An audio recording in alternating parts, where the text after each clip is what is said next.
Ce premier sujet d'étude propose d'aborder les relations entre les USA et le monde entre 1917, qui marque leur happening sur la scène internationale avec l'entrée en guerre, et 1989, qui marque l'affirmation des USA comme unique superpuissance après l'effondrement du bloc soviétique.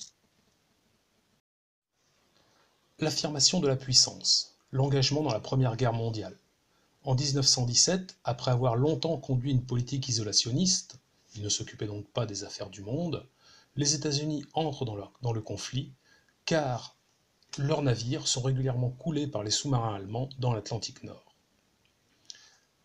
Ils vont dès lors contribuer de manière décisive à la victoire, grâce à une économie puissante, et le président Wilson, avec ses 14 points, va peser sur le règlement du conflit.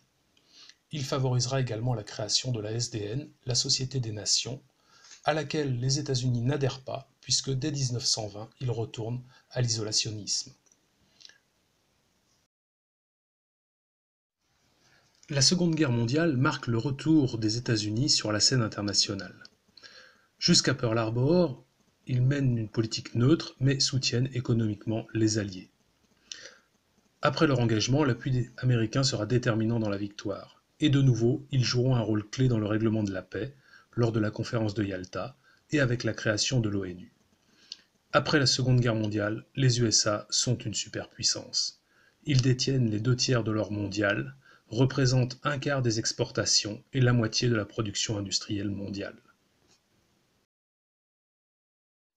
L'internationalisation de la puissance. Dès 1947, les États-Unis se retrouvent à la tête du monde libre. Ils sont la première puissance mondiale, le dollar est la monnaie principale et ils ont le monopole de l'arme nucléaire. Ils vont dès lors lutter contre le modèle soviétique. Cette lutte est d'abord économique à travers le plan Marshall, qui est diffusé en Europe occidentale. Cette lutte est également militaire avec l'alliance défensive qu'est l'OTAN, l'organisation du traité de l'Atlantique Nord, avec la course à l'armement et avec la guerre, comme en Corée, pour limiter l'expansion communiste. Ils vont également diffuser le modèle américain, reposant sur la démocratie libérale, l'économie de marché et la société de consommation.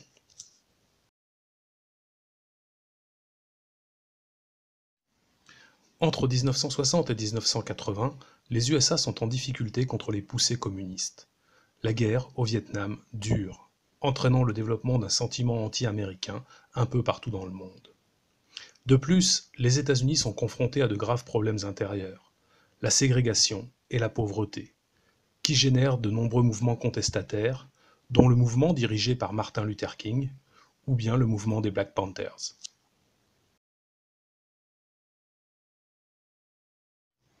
Entre 1980 et 1988, l'Amérique est de retour.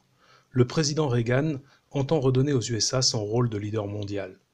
Il soutient les guérillas anticommunistes en Afghanistan, en Amérique latine, met sur pied un programme de guerre des étoiles et bénéficie de l'essor de la puissance technologique de la Silicon Valley autour d'Apple et de Microsoft.